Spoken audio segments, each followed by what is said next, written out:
Bien, ¿ya se puede comenzar, Johnny? Ya puedes comenzar, Martín. Muy bien.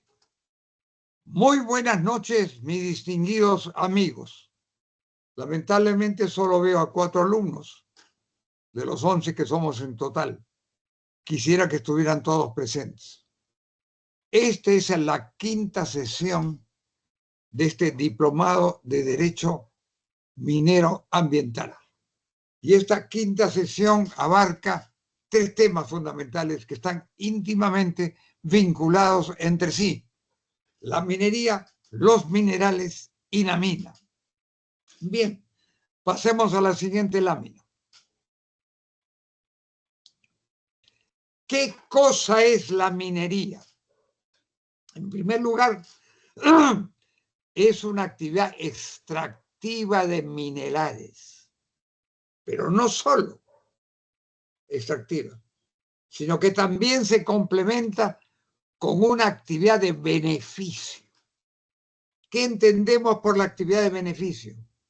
Es el tratamiento del mineral para lograr un producto utilizable. Si se trata de minerales metálicos que puedan ser fundidos y refinados para transformarlos en metales, que a su vez, metales puros, que a su vez sirven a la industria. Si se trata de minerales no metálicos, para obtener un producto terminado o semiterminado que pueda servir a actividades económicas. Por ejemplo, cascajo, materiales de construcción, bentonita, baritina y muchos otros, cal, por ejemplo, que están íntimamente vinculados a las actividades de construcción civil. Fundamentalmente. Carbón. El carbón es un mineral no metálico que se emplea en 2 grandes actividades. Una de ellas es la generación de energía eléctrica, pero que el carbón es sumamente contaminante, entonces cada día se emplea menos carbón para esos fines.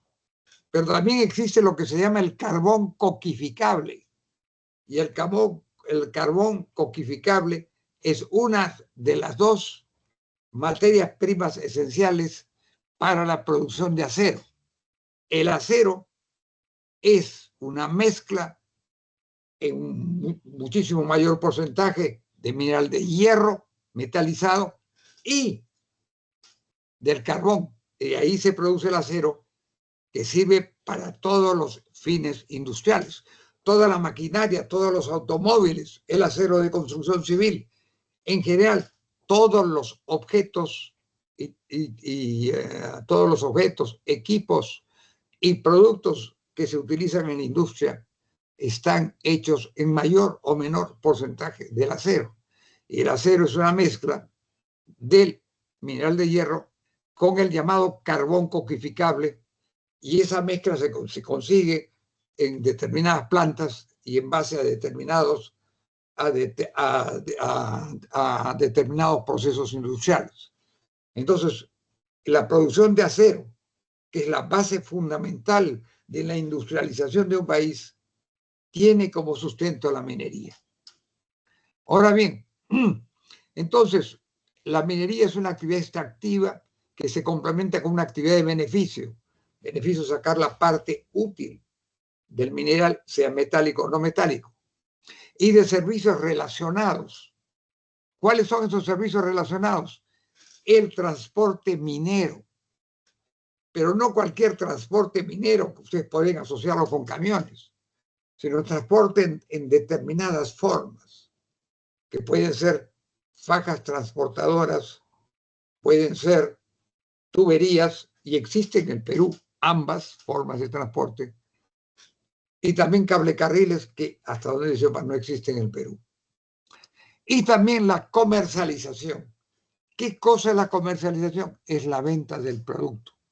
No se produce por amor al arte, se produce un determinado bien con el objeto de que sea vendido y que de la venta se percibe un precio y que ese precio cubra los costos incurridos, la amortización de las inversiones y genere una utilidad para la empresa. Bien, entonces el objetivo del concesionario minero es la obtención de ganancias. La minería no se hace por amor al arte, la minería se hace por ganar dinero. Y para el Estado, la generación de impuestos. La minería paga muchos determinados impuestos en el Perú. ¿Cuáles son? El impuesto a la renta, la regalía minera, el impuesto general a las ventas, IGB, cuando se trata de ventas locales de productos minerales, no de ventas de exportación. También paga el impuesto a los activos, impuesto neto a los activos fijos, y hay también determinados impuestos exclusivamente para la minería, que es el derecho de vigencia y la penalidad correspondiente cuando la concesión minera no se pone en producción dentro de determinados plazos. Muy bien. Entonces, ¿cuál es el objetivo de la minería para los fines del Estado? Es la generación de impuestos. Generación de impuestos, y la minería tiene una contribución muy importante al presupuesto de la República, que algunos economistas calculan en alrededor del 10%. En las exportaciones es el 42-43% de las exportaciones. Es alrededor del 10% del Producto Bruto Interno, y creo que contribuye con un porcentaje cerca del 10%, o por lo menos cercano al 10% del presupuesto del país. Pero también da trabajo, mucho trabajo en la fase inicial de la minería, cuando se hacen los trabajos de exploración, de la apertura de la mina, exploración, apertura de la mina, construcción de las instalaciones. También da un trabajo, pero ese trabajo termina cuando ya la empresa está en condición de producir. Entonces hay el personal estable en la fase de desarrollo y de explotación. Y genera la comercialización, que, como hemos dicho, también puede ocupar a mucha gente, porque la comercialización implica negociaciones individuales y puede llevar a la contratación de muchas personas con sueldos bastante atractivos. Entonces, también significa divisas. ¿Qué significa divisas? Moneda extranjera. El país necesita moneda extranjera para sus exportaciones y también necesita moneda extranjera para las reservas nacionales que administra el Banco Central de Reserva. Por último, la minería tiene que cumplir funciones de protección ambiental. Debe ser protectora del ambiente, debe cuidar del ambiente, debe evitar cualquier daño al ambiente. Finalmente, debe dar trabajo en las diversas etapas y debe proporcionar salud a sus trabajadores. Esto es algo que deben ustedes tomar en cuenta. La próxima lámina, por favor, Johnny.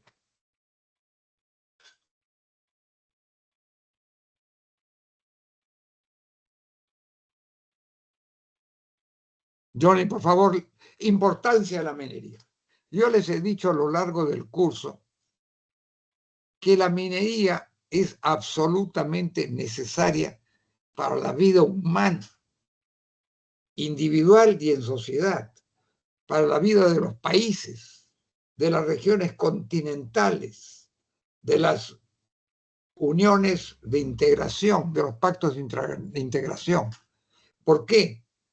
Porque la minería nos proporciona los materiales necesarios para la construcción de estructuras y la fabricación de todo tipo de utensilios. Este celular que ustedes tienen está hecho en base a múltiples productos. En parte, posiblemente tenga algo de acero, pero muchísimos productos. Material plástico, por ejemplo. Entonces, todo eso viene de la minería. Si no tuviéramos minería, no podríamos tener ese producto. No podría haber automóviles, no podría haber equipos, no podría haber maquinaria, no podrían haber caminos ni carreteras, porque los caminos y las carreteras, las más, digamos, antiguas, se hacían sobre la base de piedras, y la piedra es el resultado de una minería metálica tradicional e incluso prehistórica. Entonces, los materiales son necesarios para la construcción de estructuras, ladrillo y cemento. ¿De dónde viene? De la minería. El acero de construcción, ¿de dónde viene? Del hierro y del carbón, o sea, de la minería y de la fabricación de todo tipo de cosas y utensilios de lo más variado. Entonces, la minería es absolutamente esencial para la vida humana. Lo único que podemos decir es que los minerales como tal no se comen. Sin embargo, hay muchos productos alimenticios que tienen cierto contenido de minerales. Y ese contenido de minerales dentro del producto alimenticio contribuye a la preservación y al mantenimiento de nuestra salud. Sin la minería, y eso lo repito, retrocederíamos a la edad de piedra e incluso al inicio de la vida del hombre. Sin embargo, en la edad de piedra, que es la primera edad histórica, se practicaba una forma muy rudimentaria, muy primitiva, de minería no metálica, que era mediante la utilización de piedras que se obtenía de cualquier lugar, de los cerros, de los alveos de los ríos, de las playas, en fin. La minería está presente en la vida humana desde el inicio de la vida del hombre. Y la edad de piedra se caracteriza precisamente por la utilización de la piedra para la construcción de edificaciones y de utensilios y de muchos tipos de artefactos. La edad de hierro se caracteriza por la utilización del hierro principalmente para la fabricación de armas. Y la edad de bronce también para la producción de muchísimos utensilios. Los incas, por ejemplo, no solo habían superado la edad de la piedra, las edificaciones de los incas eran de piedra. También habían llegado a producir cobre y de alguna forma producían hierro en forma muy elemental. Entonces, aquí en el Perú hemos tenido minería desde tiempos inmemoriales, que se manifestaba en las construcciones, en las grandes construcciones de piedra, en las grandes ruinas que tenemos en el Perú, Ollantaytambo, Caral, Machu Picchu, etc. Entonces, en el imperio de los incas teníamos la manifestación ya de la minería, y fue precisamente la utilización del oro y de la plata por parte de los incas lo que atrajo a los conquistadores españoles, que venían inducidos por el oro del Perú.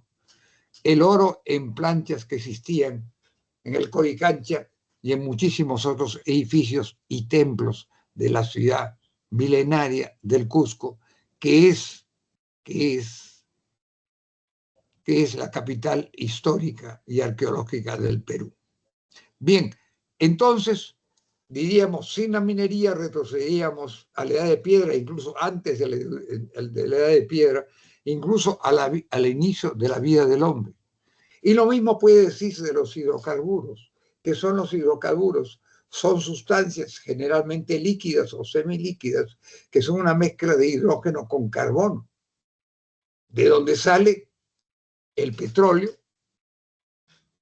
y queroseno y las más variadas formas de combustible, y donde también salen los hidrocarburos gaseosos que sirven como combustible, sirven para la producción de energía y de calor. Y en el Perú el gas es muy importante para la producción de energía. Y el gas es una forma de hidrocarburos. Los hidrocarburos claramente tienen dos formas. Hidrocarburos líquidos, que es lo que comúnmente conocemos como petróleo, que se transforma en gasolina de las más variadas formas, y también en queroseno, para citar dos ejemplos. Y el gas, que sirve para la generación de electricidad en el Perú. Y que además el gas, el Perú es un país importador neto de petróleo, aunque algo hemos subido de producción petrolera, creo que estamos produciendo alrededor de 40 mil y pico de barriles diarios, pero sí somos un productor relativamente importante del gas en la zona de Gamisea, y ese gas se exporta parcialmente por el departamento, al sur del departamento de Lima, y casi colindante con el departamento de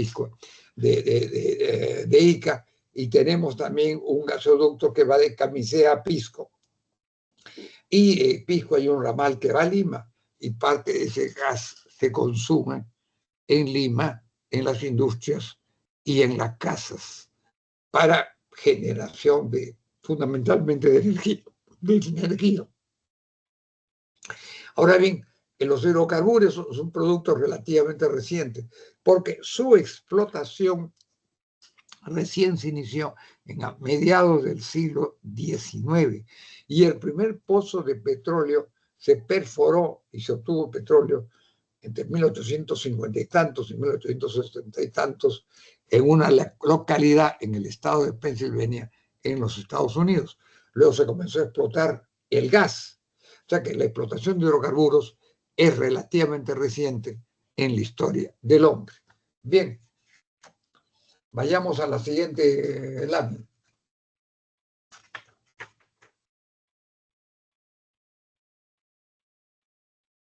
¿Qué entendemos por los minerales? Porque los minerales son el objeto de la minería.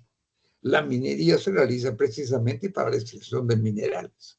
Pero los minerales pueden ser definidos desde un punto de vista químico y físico como elementos de la naturaleza. Los elementos son las sustancias primarias más, digamos, más en la que se inicia, si se quiere, la naturaleza. Y los elementos se caracterizan porque tienen una estructura, cada elemento se caracteriza porque tiene la misma estructura molecular. El hierro, el cobre, el plomo, el zinc, la plata, el oro, son minerales y que tienen una estructura molecular idéntica tratándose de cada mineral. Bien, entonces son elementos de la naturaleza que tienen una estructura atómica muy específica, pero que en la naturaleza se encuentran en estado sólido. Los minerales yo diría que solo se dan en estado sólido, aunque dicen que el mercurio podría darse en estado líquido, y existe un mineral que se da en estado gaseoso, que es el helio. Pero aparte de estos dos casos, los minerales se dan en estado sólido y en la naturaleza se encuentran entremezclados. Por eso es que la actividad minera lo que busca es detectar estos yacimientos y busca primero explorar, extraer y después separarlos y obtener minerales y metales específicos o minerales no metálicos que sirven en las diversas actividades productivas hasta llegar a la actividad manufacturera y también llegar a la actividad de servicios. Entonces, lo que tenemos que decir fundamentalmente es que los minerales se encuentran en el suelo y en el subsuelo de la superficie terrestre. Curiosamente, hay minerales, sobre todo minerales no metálicos, que prácticamente se ven desde el suelo. La mayoría de los minerales metálicos se dan en el subsuelo a diversas profundidades.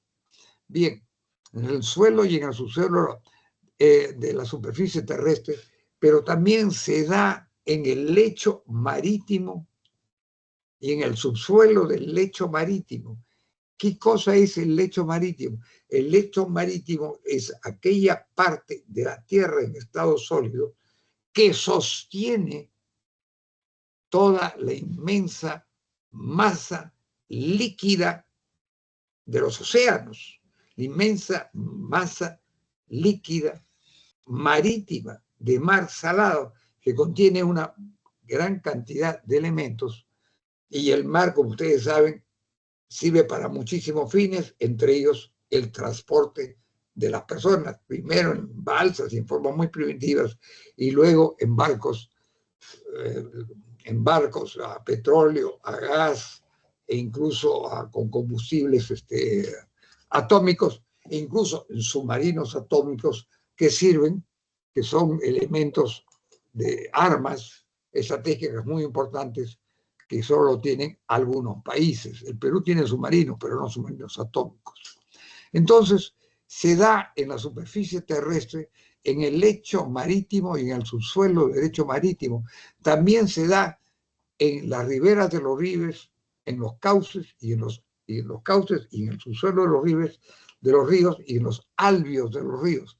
¿Qué son los albios de los ríos? Los albios de los ríos son la parte física que circunda los ríos. O sea, la parte física que está en la orilla de los ríos.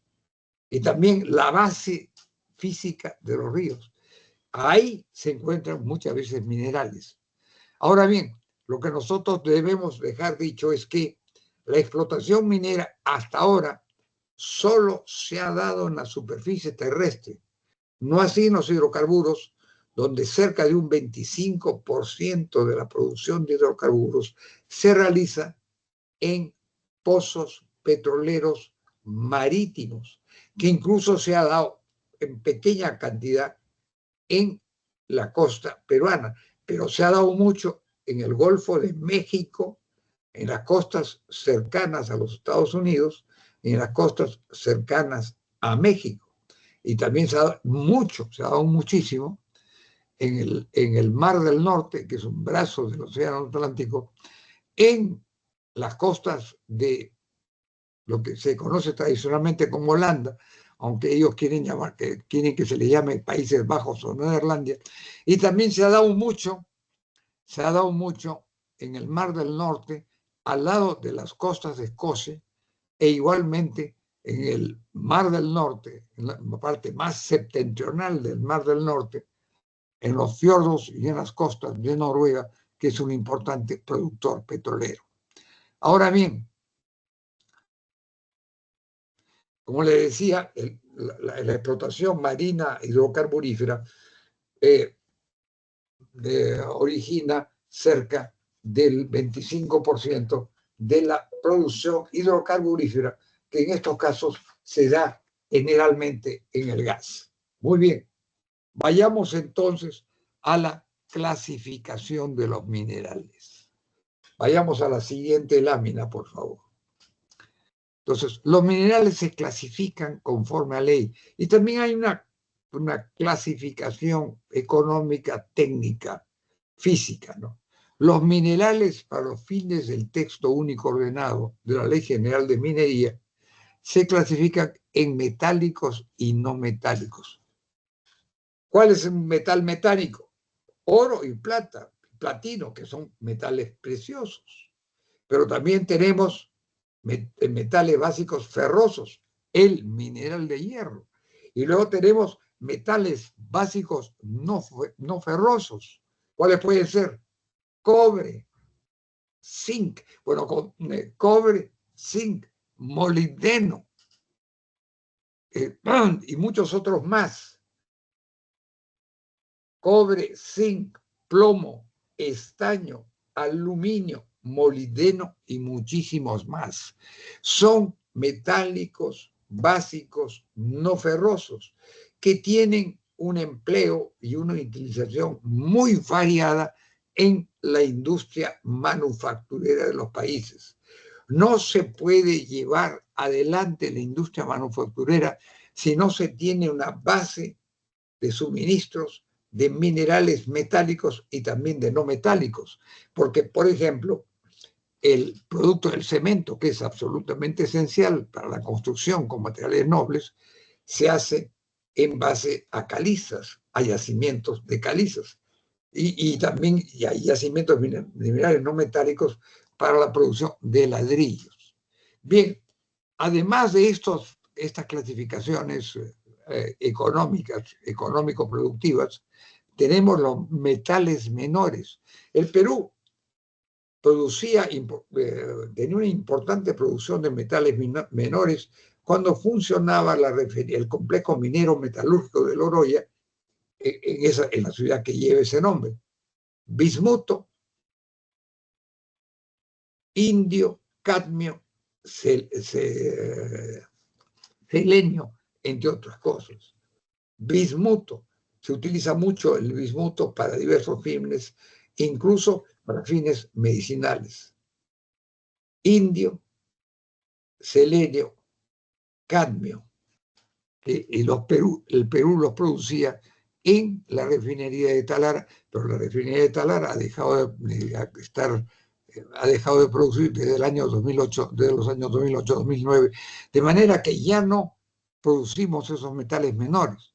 También existen los minerales raros y las tierras raras de las que se habla muy frecuentemente, e incluso se ha hablado de las tierras raras que Ucrania, país que se encuentra en guerra con Rusia y que tiene como principal aliado a los Estados Unidos, aparentemente posee yacimientos importantes de tierras raras. Y entonces se ha firmado un convenio entre Ucrania y los Estados Unidos, en donde Ucrania va a entregar los minerales raros o va a permitir que empresas de los Estados Unidos exploten sus yacimientos de minerales raros y que con esa explotación se pague parte de la inmensa deuda contraída por Ucrania por el suministro de armas y municiones de la más alta tecnología en su resistencia y en su lucha contra Rusia, que invadió Ucrania y ha ocupado y sigue ocupando parte de su territorio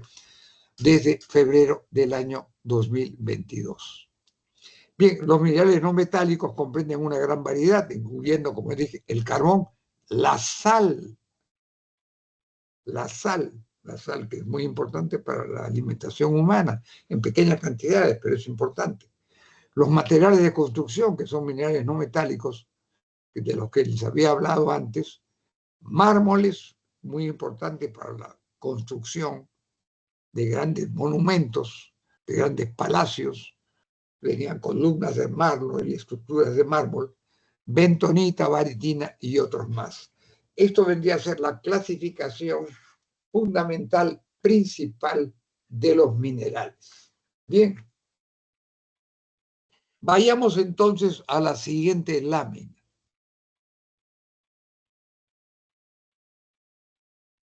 ¿En qué se basa? ¿Cuál es el contenido de esta lámina? Nos habla del concepto de mina.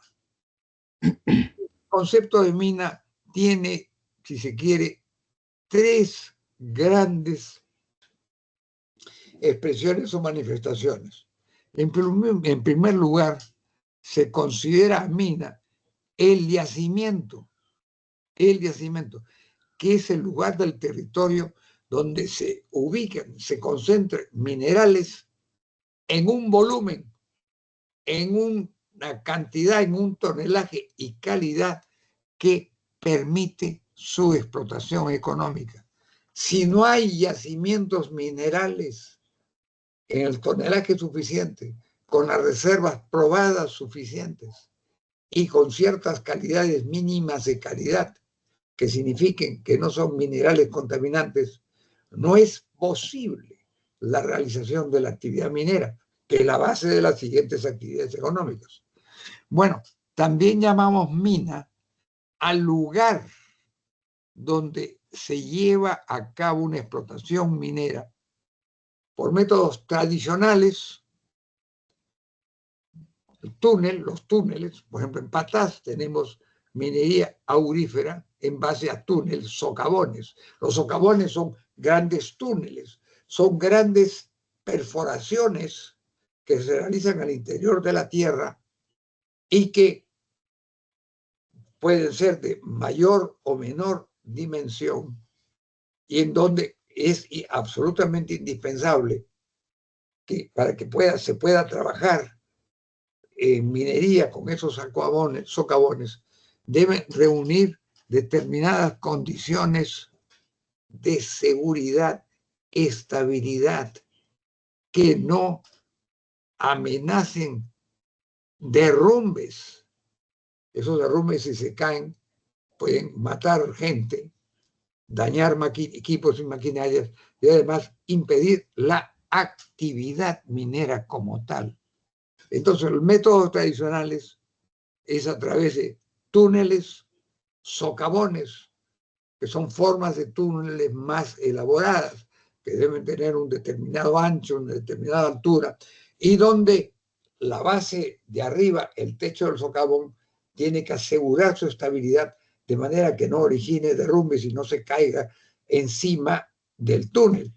Y el suelo, que también debe reunir condiciones de estabilidad, porque pueden haber socavones y túneles muy largos, muy anchos y que tengan gran altura y que permitan el paso de equipos y maquinarias, camiones, tractores y hasta ferrocarriles. Entonces, en esos socavones se tiene que pasar, tiene que haber gran maquinaria y también tiene que haber el trabajador minero con pequeña maquinaria que esté a su alcance, perforadoras, taladros, etc. Pero también existe una forma de explotación más moderna, pero que ya tiene por lo menos más de 100 años, que es la explotación a tajo abierto. ¿Qué significa la explotación a tajo abierto? Que se hacen unas grandes excavaciones mediante terrazas escalonadas hasta donde se llega a la zona mineralizada y por donde pasan camiones, equipos, tractores, y todo eso se logra porque uno de los factores fundamentales de la minería es que se tienen que utilizar explosivos, sea para la perforación de socavones, sea para la perforación de tajos abiertos. Y la utilización masiva de explosivos que se da en la minería, de acuerdo a las diversas dimensiones de la minería, pueden originar grandes peligros por la explosión y todos los materiales que salen al aire, que eventualmente regresan, que en poquísimo tiempo regresan al cielo, regresan no al cielo, sino al suelo, y que pueden herir, dañar, lesionar a personas y también pueden dañar equipos y maquinarias. Entonces, cuando se realizan explosiones, tanto en socavones como en tajos abiertos, se deben tomar las precauciones necesarias para proteger la vida humana, es el factor fundamental, la vida humana, y también para la protección y seguridad de los equipos y maquinarias que se utilizan en la minería. Por último, cuando hablamos de mina, hablamos de la concesión. En el Perú, la concesión es el instrumento jurídico indispensable, necesario para llevar a cabo la minería conforme a ley. Entonces, la concesión es un requisito indispensable, pero insuficiente. ¿Por qué insuficiente? Porque aparte de la concesión, se deben obtener una serie de permisos adicionales que autoricen la exploración y que autoricen las diversas formas de explotación. Y todo eso requiere, tal como les dije a ustedes en la clase pasada, todo eso requiere, de acuerdo a la complejidad, al volumen y al tamaño de la minería, eso requiere, tratándose de la mediana y la gran minería, estudios de impacto ambiental detallados, que solo lo hacen empresas estatales, empresas que están, pueden ser estatales como pueden ser privadas, la mayoría yo diría que son privadas, pero que tienen que estar inscritas y reconocidas como tales por las autoridades del Estado en el cual se desenvuelven. Entonces tenemos lo que les he dicho en clases anteriores, estudios de impacto ambiental detallado cuando el impacto ambiental o el daño tiene un potencial alto, significativo. Tenemos estudios de impacto ambiental semidetallados cuando, digamos, el impacto o los daños son menores, son menos significativos, originan menores daños, menores contingencias. Y por último, ese es el semidetallado, o sea que la rigurosidad de ese estudio es menor. Pero por último, tenemos para los mineros artesanales la declaración de impacto ambiental, cuando los impactos ambientales son leves, significativos, moderados y leves. Y entonces la minería formal requiere, y los mineros informales en su transición a la formalización a través del REINFO requieren estudios de impacto ambiental semidetallados, en algunos casos, tratándose de la pequeña minería, y la declaración de impacto ambiental es necesaria para los mineros artesanales que tienen, en lo que se refiere a producción metálica, no debe sobrepasar una producción de 25 toneladas métricas diarias. Muy bien. Entonces, sobre estos temas, yo quisiera hacer un alto y desearía que los integrantes, los presentes en la clase, por favor, dialoguen conmigo y me hagan preguntas. Lo más importante de esta clase no es solo las láminas y la explicación de las láminas y la lectura de las láminas que yo les hago y que yo voy complementando cosas que no se pueden poner en la lámina porque si no sería demasiado nutrida de conceptos, sino lo más importante, y lo digo y lo repito, es el diálogo entre el expositor. Yo soy un profesor, soy el expositor, y ustedes, los participantes del curso, que son escuchantes, son, si se quiere, oyentes, pero esa calidad oyente no debe ser una calidad pasiva, sino debe ser una calidad pasiva, activa, dinámica, y esa actividad y ese dinamismo se materializa a través de las preguntas que ustedes me pueden hacer. Entonces hacemos un pequeño alto y les digo qué preguntas tienen, qué comentarios. No tienen por qué ser necesariamente preguntas, pueden ser comentarios, pueden ser sus experiencias. Y esas experiencias crean ustedes que enriquecen el curso y además enriquecen mi concepto, mis conocimientos. Bien, estoy a la orden para las preguntas y comentarios que me quieran hacer. Doctor Martín, buenas noches. Muy buenas noches, señor. ¿Con quién tengo el gusto de hablar? Edgar Talla de Tacna. Edgar. Edgar Talla, T-A-Y-A, Talla Osorio de Tacna. Talla. ¿Talla me dijo? Sí, sí, Edgar Talla de Tacna. Edgar Talla Osorio. T-A-L-L-A. T-A-Y, de yate. T-A, Talla. Y-A, Talla. De Tacna. Tacna es un departamento minero. Ahí hay muchas mineras, muchas actividades mineras, pero principalmente la actividad de Toquepala. ¿Qué comentario o pregunta me quiere hacer, señor Talla? Para Pucamarca, mi estimado doctor Martín. Bueno, simplemente quería indicarle que los minerales tienen impurezas, porque aparte de sacar el metal, siempre queda ahí algunos elementos contaminantes, como que puede ser el bismuto, antimonio y otros más. Entonces, de hecho, de ese paso, detalle... en Perú producía bismuto y creo que producía antimonio. En una época, Cerro de Pasco y Centromín producían antimonio. No sé si lo sigue. El Cerro de Pasco, bueno, Cerro de Pasco ya no existe, pero Centromín y Torron, que reemplazó a Centromín, desgraciadamente, por una serie de razones ya largas de contar, paralizó sus operaciones minero-metalúrgicas en Loroy en el año 2008-2009.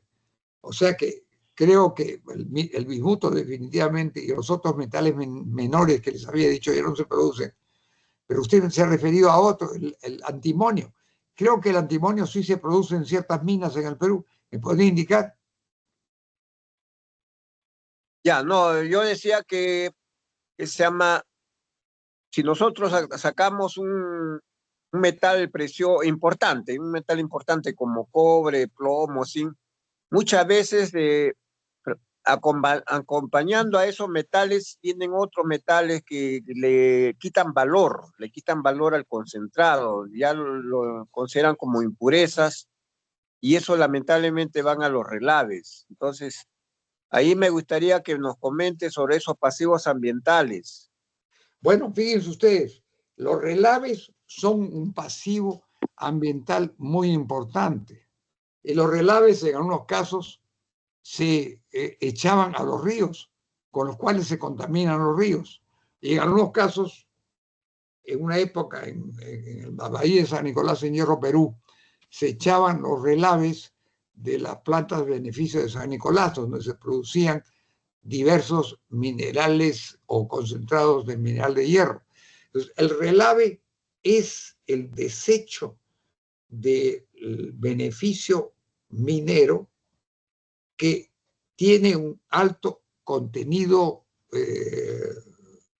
acuoso y que muchas veces es contaminante. Entonces, lo consciente, lo importante, lo responsable, es que los relaves de una u otra forma, a través de canales o a través de camiones, sean conducidos a lugares seguros donde se puedan almacenar esos relaves y donde se pueda proteger a toda la población circundante de estas actividades mineras.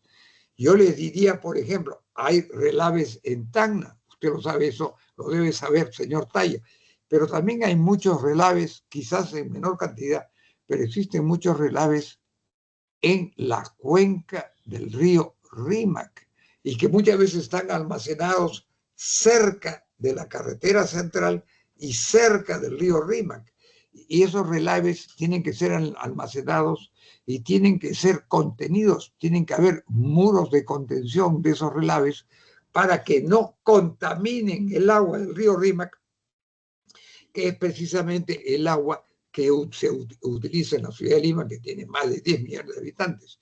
Entonces, la disposición de los relaves, que es el desecho acuoso de la mina, es vital, no solo por razones ambientales, sino también por razones absolutamente esenciales de la salud humana. Eso es lo que yo le podría decir, señor Talla. Muy bien, gracias, doctor Martín. Como un complemento, simplemente acá en Tacna tenemos un depósito de relaves que se llama Quebrada Honda de Sauder. Ahí van los relaves de Cuajón y Toquepala, pero anteriormente por cuestiones de la ley que no había restricciones, lamentablemente por un tiempo esos relaves se iban al mar, eso es la verdad, ¿no? Entonces, pero ya una vez que ya la ley fue exigente, cambió, entonces ya esos señores no han podido, ¿Hace cuánto tiempo que no se debían. arrojan esos relaves al mar? Yo le he hecho por lo menos en hace Moquegua. unos... Toquepales en Tacna y Cuajones en Moquegua. Sí, pero los dos relaves se juntan, mi estimado doctor, y vienen acá a Quebrada Honda, en Tacna. Los dos relaves Ya se no se juntan arrojan ahí. al mar. ¿Y cómo es Ya Quebrada no se Honda? arrojan. ¿Me podría dar una pequeña descripción? Quebrada Honda. ¿Hace Es honor a su una presa. nombre? ¿Perdón? Es una quebrada, o sea, es un depósito con una Es un presa depósito inmensa. natural, si usted quiere. Tiene condiciones naturales para hacer un depósito de relaves. Claro, claro, aprovechan el entorno topográfico, pero la presa va creciendo en base a los sólidos del relave, o sea, no utilizan cemento acá. Ya O sea, el dígame, mismo pero ¿cómo relave contienen los relaves para que no se precipiten sobre otras zonas vecinas? ¿Cómo lo hacen? tienen una presa, mi estimado doctor, una presa, o sea, como un muro de contención, pero ese muro de contención es solo del mismo relave, los sólidos del relave, No es de y lo cemento, van... concreto armado ni cosas así. nada de eso, doctor. Es el Dígame mismo relave. usted, ¿y esa presa con los mismos materiales de los relaves es segura? Está años y está demostrado que se está funcionando bien, y hay teorías y problemas a nivel mundial que sí, no hay mayor problema. Espero que no suceda acá, ¿no? Pero hasta el momento dígame, yo le he y hecho... las autoridades mineras de la Dirección General de Asuntos Ambientales Mineros, que sería la entidad competente, ven esos relaves, los inspeccionan, los revisan, los visitan para ver en qué estado se encuentra y qué posibilidades hay de que hayan derrumbes o colapso de esos relaves y se precipiten sobre estas zonas. Sí, doctor, que se llaman... Siendo Sauder una empresa a nivel mundial y de prestigio, se asume que lo ha construido de la mejor manera, con la mejor Pero está bien, tecnología. yo entiendo que se asuma y que ha sido bien construido, pero se requiere tener una verificación por parte de las autoridades ambientales del Estado. En este caso, la autoridad competente sería la Dirección de Asuntos Ambientales Mineros, que es una dirección del Ministerio de Energía y Minas, del Viceministerio de Minas. Lo han inspeccionado. O sea, yo no estoy en defensa de la minería de Sauder, pero lo han inspeccionado, si no ya hace tiempo lo hubiesen cerrado. Sí. Dígame usted acaba de hacer un comentario interesante. Usted dice que usted no es un defensor de la minería de Sauder. ¿Por qué dice que no es un defensor de la minería de Sauder? No, porque no vaya a ser de pensar que yo estoy sacando la cara por Sauder, pero no en la vida. No tiene por qué sacar la cara por Sauder, pero ¿qué opinión le merece a usted las actividades, y usted vive en Tacna, las actividades de Sauder en el departamento de Tacna y concretamente en el yacimiento de Toquepala? Mire, desde que se ha creado, se ha construido Quebrada Honda, pienso que están regulando, están controlando la emisión de los relaves al mar. Ya no llega y lo están concentrando ahí. Y los riesgos en cuanto a lo que usted dice, que la posibilidad de derrumbes o que de repente haya un colapso de la presa natural, pues, porque hemos ido varias veces, yo trabajo en la universidad, hemos ido varias veces y hemos caminado y es un monumento, ¿eh? Es una construcción. Dígame usted es profesor universitario. Sí, yo soy ingeniero de minas. Usted es ingeniero de minas. ¿En qué universidad de Tacna es usted profesor universitario? En la Nacional, la Escuela de Minas. En la Facultad de Minas de la Universidad, ¿cómo se llama? ¿La Universidad de Tacna o Universidad Nacional de Tacna? Jorge Basadre.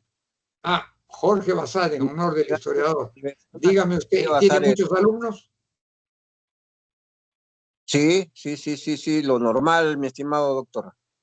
Muy bien. Tenemos promociones por todos sitios, egresados por todos sitios. Sí. ¿Y usted dónde estudió ingeniero de minas, el señor Talla? ¿Usted es ingeniero de minas? Sí. ¿Y dónde estudió? ¿En Tacna? Nos sentimos muy orgullosos por nuestros egresados, porque han salido buenos y muchos de ellos ocupando buenos cargos en distintas universidades, en distintas minas del Perú y algunos en el extranjero. Ya en sus inicios nuestra escuela tuvo la misma currícula, todo de la UNDI, porque acá vino Francisco Sotillo, Samamé Boyo. La misma currícula de la UNI, la Universidad Nacional de Ingeniería. Sí, yo soy egresado acá de la primera promoción, inclusive de esta universidad. Y yo he tenido la suerte de conocer a toda esa gente, Pedro Hugo Trumialán, y Francisco Sotillo. El ingeniero Francisco Sotillo fue padrino de mi promoción, por si acaso. Qué bien. Pero dígame usted, ¿y usted se dedica exclusivamente a la docencia universitaria o tiene otras actividades? No, en el momento de la docencia, pero hace tiempo estuve en varias minas y ya ahora estoy dedicado a la educación acá, produciendo libros, así, sí. Muy bien, ya. Bueno, pero ha sido un gusto. Dejando de lado todo eso que se llama la minería, por si acaso, impacta igual que cualquier otra actividad productiva, ¿ya? Entonces, simplemente nosotros estamos apoyando una minería responsable social y ambientalmente, eso sí, ¿no? Minería que hace daño debe cerrarse, debe anularse, debe combatirse. Pero si cumple la ley y hace bien las cosas, creo que hay que apoyarla por ese lado. Y en este momento, hablando de los relaves, yo he visitado varias veces el depósito de Quebrada Honda y me parece que ahí están aplicando una tecnología moderna, por si acaso. Es un monumento, es una obra bien grande. Grande, Caramba, yo no grande. tenía Creo ni que la ya tiene... menor idea de la existencia de ese depósito natural de relaves llamado Quebrada Honda. Yo le agradezco muchísimo por su información, porque usted está con su información, con su participación, enriqueciendo mis conceptos. Gracias, doctor, gracias, con mucho gusto para lo que usted desee de acá, porque a Toquepala, Cuajones, nosotros viajamos con relativa frecuencia y tenemos buenos amigos ahí en la mina. El ingeniero Jorge Mesa, que es director general de operaciones de Sauder, es amigo del que habla, y nos conectamos con frecuencia y nos escribimos correo, nos llamamos, de tal manera que cuando hay necesidad de algo, él siempre está presto a apoyarnos. Por ejemplo, ahora para mayo ya nos ha aprobado 2 visitas, una visita a Cuajone, otra a Toquepala, una visita a estudio, sin mayor problema, ¿no? Estamos coordinando, bueno, los chicos van a ir a visitar a la mina, me ¿no? alegro mucho que ¿Ya? sea así, que haya una buena relación entre la empresa Southern y la universidad y la opinión pública en general.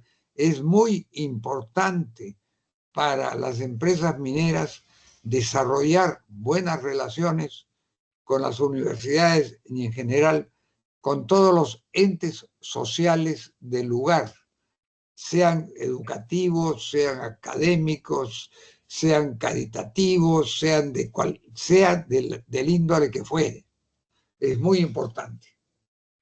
Culturales también. Ya, doctor, para redondear la idea y para concluir, porque si no se va a volver un monólogo, mire, con decirle que Sauder cometió el error porque no, la ley no fue exigente, probablemente por muchos años ha vertido los relaves al mar.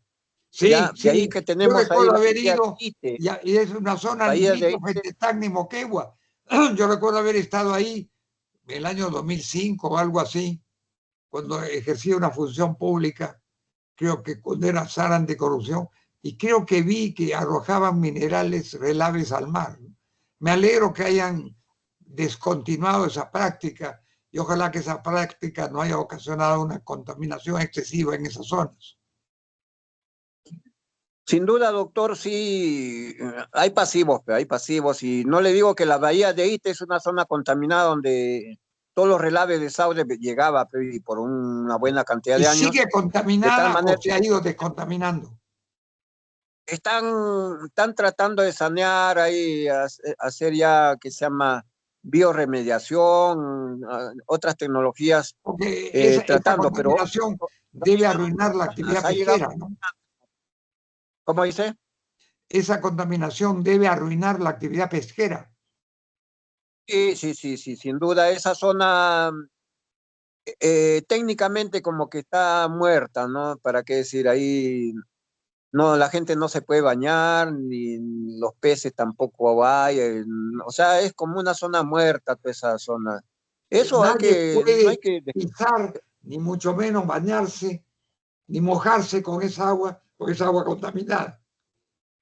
no se puede ni llegar al mar, porque toda la zona para llegar ahí es como que estás andando sobre un colchón, así es un material muy suave que se hunde y después hasta se puede meter tu pie ahí en el lodo, ahí en una serie que yo alguna vez estuve hace tiempo, no sé cómo estar ahora, pero están remediando, pero lamentablemente han llegado toneladas, ¿no? Toneladas de ahí de material de Claro, porque relave. era la solución más económicamente menos costosa. Esa es la razón.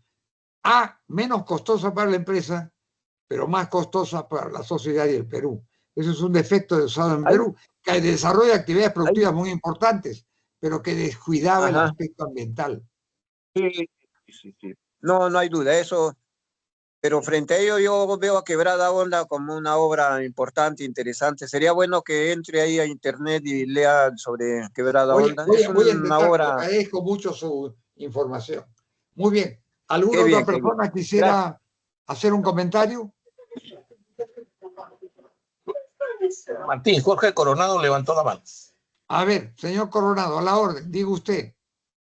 ¿Cómo está, doctor? Buenas noches. Una consulta ahí, de repente, tocando el mismo tema del compañero anterior, del tema de los pasivos ambientales. Quisiera saber cómo es que Perú lo maneja sus pasivos ambientales en comparación de otros países. Y la otra pregunta es, ¿y si hay una norma a nivel más general, más por decir, a nivel del mundo, ¿no? O a nivel de continente, así que gobierne, Bueno, digamos, el tema medioambiental? lo que yo le podría Por- decir es que yo creo que el Perú, a través de la legislación y la reglamentación de la ley minera, ha entrado en detalle, sobre todo con el reglamento de protección ambiental minero y con el reglamento de exploración minera.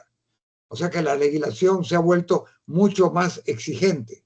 Pero al lado de la legislación necesitamos tener cuerpos inspectivos que determinen y hagan posible la aplicación efectiva de la ley. Ahora, usted me habla de legislación internacional.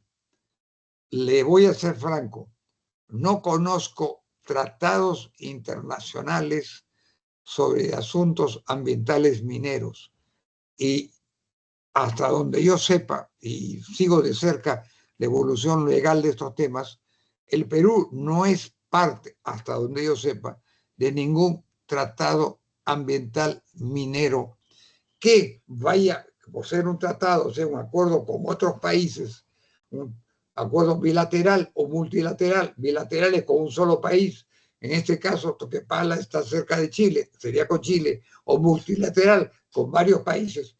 Yo no conozco, no sé, nunca he escuchado que el Perú sea parte de ningún tratado. Los tratados, por definición, son internacionales, que regulen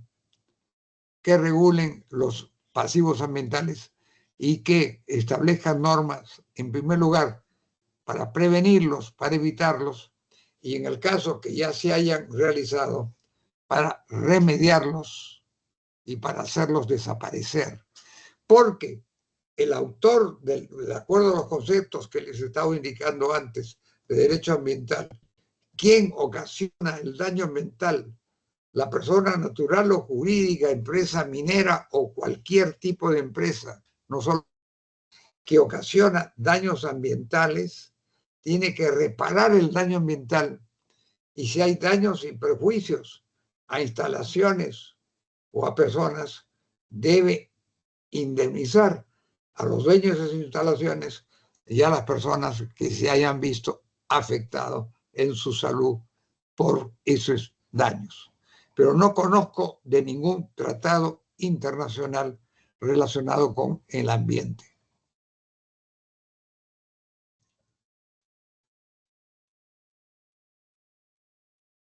Ya, Bien, no muchas sé si gracias, contesté doctor. su Gracias pregunta. por su respuesta. Gracias. Muy bien. Sí, gracias. Pues, si no hay ninguna otra pregunta, vayamos a la siguiente lámina.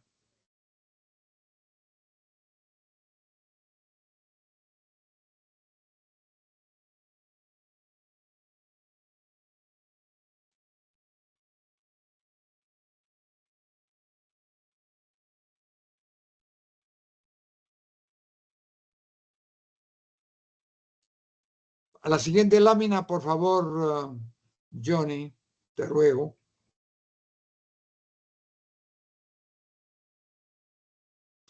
El dominio originario. Esto es un concepto muy importante en el derecho minero.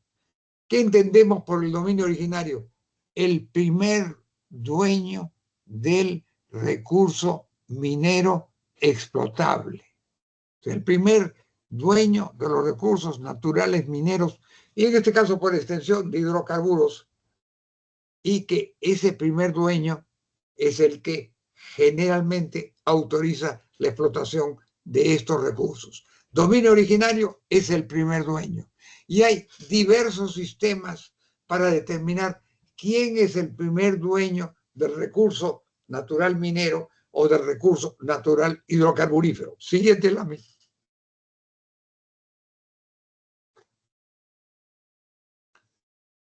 Tenemos el sistema de accesión. El sistema de accesión significa, es aquel en virtud del cual el propietario del suelo también lo es de la riqueza minera y de hidrocarburos contenido en el suelo de su propiedad. Este sistema es muy antiguo, proviene del derecho romano, o sea, de hace 2000 años, de la época de Jesucristo, del Imperio Romano. Pero hoy día se da, yo diría que casi únicamente en los países del derecho común anglosajón. Derecho común anglosajón. ¿Y cuáles son los países sujetos al derecho común anglosajón? Fundamentalmente, Gran Bretaña, el Reino Unido de Gran Bretaña, que comprende Inglaterra, Escocia e Irlanda del Norte. Pero el principal país, sin duda alguna, es Estados Unidos. 8 millones de kilómetros cuadrados, con algunas zonas altamente mineralizadas, como por ejemplo el estado de Colorado, el estado de California, ciertos estados en la costa del Golfo de México, que ahora Trump quiere llamarlo Golfo de América, el estado de Oregón, el estado de Washington y también el estado de Alaska. Estados Unidos es primero tiene grandes reservas de minerales, tiene grandes reservas de petróleo. Y en Estados Unidos rige el sistema de accesión, que quiere decir que el dueño del suelo es el dueño de la riqueza minera e hidrocarburífera que se encuentre en el subsuelo que corresponde a su propiedad. Gran Bretaña, Estados Unidos, Canadá, Australia, Nueva Zelanda, probablemente Sudáfrica. Pero yo les digo a ustedes, por las noticias que tengo, en Australia el sistema ha evolucionado mucho y creo que hay una participación del dominio estatal australiano en la riqueza minera de Australia. Y Australia es un gran país minero de mineral de hierro y de otros metales. Y es un país muy grande, es una isla inmensa, es una isla continente. Es la parte principal de lo que se llama Oceanía y que tiene una extensión de 4.800.000 kilómetros. Ahora, la parte central de Australia es muy, pero muy desértica. Sin embargo, en esos desiertos existen grandes yacimientos mineros y Australia es un gran productor minero. Nueva Zelanda también lo es, Canadá, por cierto, que lo es, y Estados Unidos también. Gran Bretaña era un productor minero, creo que esos minerales se han agotado, pero sigue siendo todavía, hasta donde yo sepa, un gran productor hidrocarburífero en el Mar del Norte frente a las costas de Escocia. De manera, pero ahí en el mar, el dueño, en el mar no hay dueño, pues el mar, el titular del dominio marítimo, como nosotros lo llamamos en nuestra Constitución, o el titular de la superficie marítima y el mar que está abajo de la superficie marítima y el titular de los alveos y del suelo y subsuelo marino, normalmente es el Estado. Entonces yo diría que en el caso de Escocia, en esta situación de explotación hidrocarburífera en el Mar del Norte, probablemente el titular sea el propio Estado británico. Muy bien. Entonces, el sistema de accesión existe en estos países anglosajones y yo diría que básicamente solo en ellos. Sigamos. La siguiente lámina, por favor. Sistema de res nullius o cosa de nadie. O sea que los minerales no le pertenecen a nadie. Bueno, es un sistema que teóricamente en algún momento estuvo en Francia por la adopción del Código de Minas de Napoleón del año 1810. Pero en la práctica hay una entidad que tenía que autorizar la actividad minera por razones sanitarias, por razones de seguridad. Y en este caso era el Estado francés. De manera que por esa razón el Estado francés evolucionó hacia una situación jurídica en la que el Estado francés, Francia es un país relativamente grande, es un país que tiene grandes yacimientos mineros de hierro en la zona de Lorena y de carbón también en la zona de Lorena y de otros yacimientos. Entonces, si bien era de nadie, en la práctica alguien lo tenía que autorizar. ¿Y quién era ese alguien? El Estado. Muy bien. Entonces, hoy día se podría decir que es un sistema prácticamente inexistente. En su obsesión original, no hay ningún propietario original de los recursos naturales mineros y hidrocarburos. Pero como les dije, alguien tiene que dar la autorización. En otras palabras, el Estado. Entonces, bajo ese supuesto, el Estado en la práctica se convierte en el dueño al dar la autorización para que se explote esos minerales. Bien, en el Perú, este sistema de res nullius tiene una aplicación muy limitada. Cuando uno camina por los lechos de los ríos, por las playas o por los cerros, uno puede recoger, hay mucha gente que recoge piedras. Y esas piedras pueden tener, algunas de ellas excepcionalmente, un contenido minero valioso. Entonces, si hay ese tipo de situaciones, conforme al Código Civil, quien recoge esas piedras del camino, de los cerros, de los albios o de las playas, se convierte en el dueño de esas piedras y del mineral contenido en esas piedras. Y eso está especificado en algunos artículos del Código Civil. De manera pues que el sistema de res nullius o cosa de nadie tiene en el Perú esa limitadísima expresión de una persona que caminando de repente ve una piedra que le parece interesante y se la lleva. Y hay gente que colecciona piedras. Bien, pasemos a la lámina siguiente.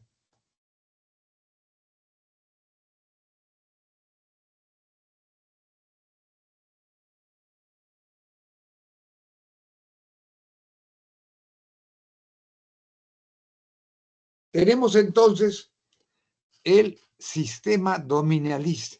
Yo diría que el sistema dominalista es el prevaleciente en el mundo por diversas razones. Es el prevaleciente en la América Latina, desde el Río Grande hasta Tierra de Fuego. ¿Por qué? Porque es el sistema que se originó en España, en los reinos de Castilla, Aragón, León, en Portugal, en virtud de ese sistema, en virtud del cual el rey de Castilla, el rey de Aragón, el rey de Portugal, era el dueño de las minas. Y lo que hacía el rey, que realmente se dedicaba a muchas cosas y que siempre andaba necesitado de dinero para la afirmación de su poder dentro y fuera de su reino, era conceder la exploración y explotación de esos minerales a terceras personas. Conceder, otorgar. De ahí viene el nombre de concesión. Y concesión es el derecho otorgado por el soberano para que un súbdito o vasallo de él o gente que vive en su reino pueda explotar minerales que se encuentran comprendidos dentro de las fronteras de sus dominios reales. Entonces, esas personas llevaban a cabo esa actividad minera, bueno, bastante rudimentaria en esa época, porque había un rey de Castilla, de Aragón, de León, de Portugal, etcétera, que autorizaba, que le concedía esa autorización. De ahí viene el nombre de concesión. Ahora bien, este sistema dominialista fue trasladado a la América Latina por los conquistadores españoles. México, Centroamérica, Panamá, Venezuela, Colombia, Ecuador, Perú, Bolivia, Chile, Argentina, Paraguay y Uruguay, que algunos de ellos son, México es un país minero muy importante, Colombia lo es, Venezuela es un país petrolero muy importante, a pesar de todavía sigue siéndolo, a pesar de la dictadura de minera de Maduro. Ecuador tiene algunas minas, el Perú es un país minero y es un país gasífero y tiene una explotación limitada de petróleo. Chile es un país minero, es el primer productor mundial de cobre. Argentina tiene producciones mineras y tiene ahora una gran producción petrolera en un yacimiento de enquisto, de shale oil, que es una nueva forma de petróleo que se mantiene en las rocas del subsuelo, en un yacimiento que se encuentra en la parte sur de la Patagonia Argentina, que se llama Vaca Muerta. Argentina no es un gran país minero, pero sí ha sido tradicionalmente un país petrolero, y esa explotación petrolera de Argentina hoy día ha aumentado considerablemente a través de ese yacimiento de shale oil o enquisto, que es una forma muy especial de petróleo contenido en el interior de las rocas, que se da en el sur de la Patagonia Argentina, concretamente en un yacimiento conocido como Vaca Muerta. Entonces, el sistema dominalista que determina que el Estado sea el dueño del recurso natural minero, que ese ha sido siempre el sistema que ha regido en el Perú, primero bajo la época virreinal y luego bajo la época republicana. Nosotros hemos tenido diversos regímenes legales mineros, las ordenanzas de minería de 1780 y pico, que venían de España y que se aplicaron primero en México, luego en el Perú y luego en los demás países de dominio español en la América hispana. Bueno, significaba que el rey era el dueño y el rey concedía la explotación. Y ese sistema pasó a la República del Perú como a las demás repúblicas y se cristalizó mediante el sistema de concesiones. Y en el Perú eso se ha mantenido a través de las sucesivas leyes mineras que han regido, a partir del Código de Minería de 1901, todavía de 1901, el Código de Minería del año 50, la Ley General de Minería del año 71, la Ley General de Minería del año 81, que fue modificada por el Decreto Legislativo 708, y el ensamble o la unificación de esas dos leyes en el año 1992 se aprobó mediante un decreto supremo, y ese decreto supremo, mediante una delegación legislativa, aprobó o dictó lo que se llama el texto único ordenado de la Ley General de Minería, un decreto supremo del año 92, que con múltiples modificaciones es el que todavía rige en el Perú y en el cual se afirma que el Estado es el titular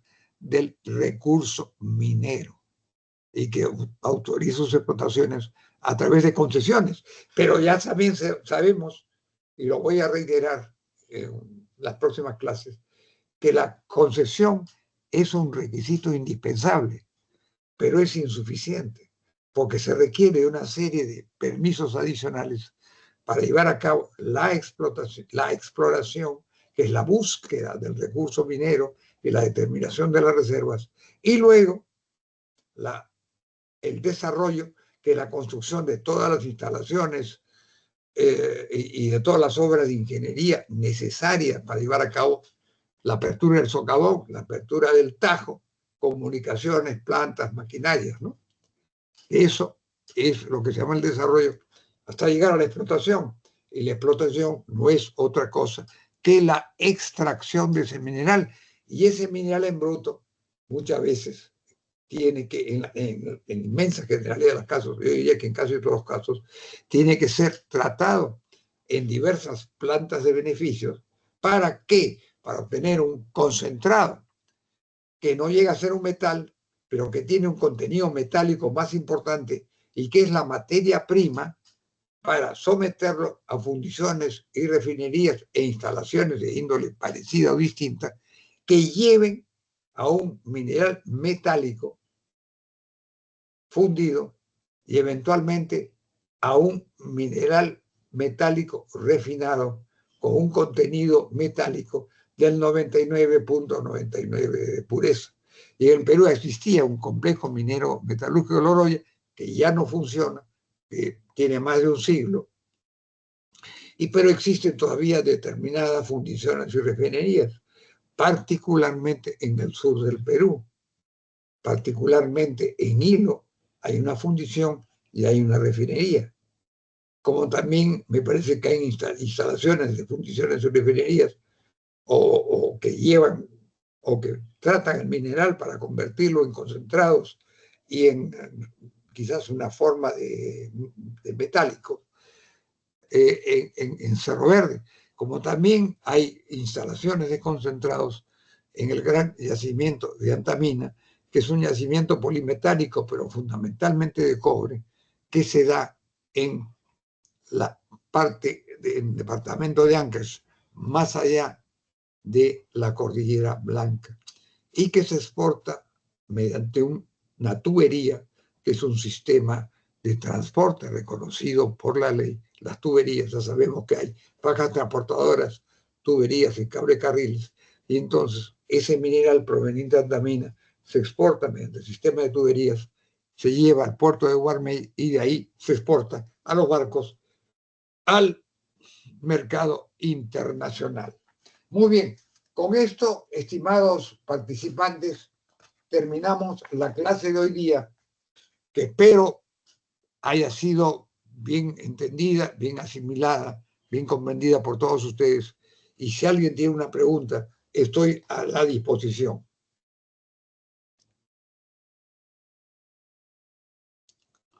Bueno, si nadie tiene una pregunta, hemos discutido esto cerca de 90 minutos. Indiscutiblemente, cuesta esfuerzo escuchar una disertación larga, por mucho que se trate de hacerlo lo más ameno posible, pero es una materia que sus propias condiciones son algo pesadas. Y por cierto, también este expositor, amigo de ustedes, también se cansa algo exponiendo estos conocimientos esenciales para conocer la minería. Señores, muy buenas noches. Que pasen un excelente fin de semana y nos volvemos a reunir el día lunes. Buenas noches, profesor. Gracias por tan interesante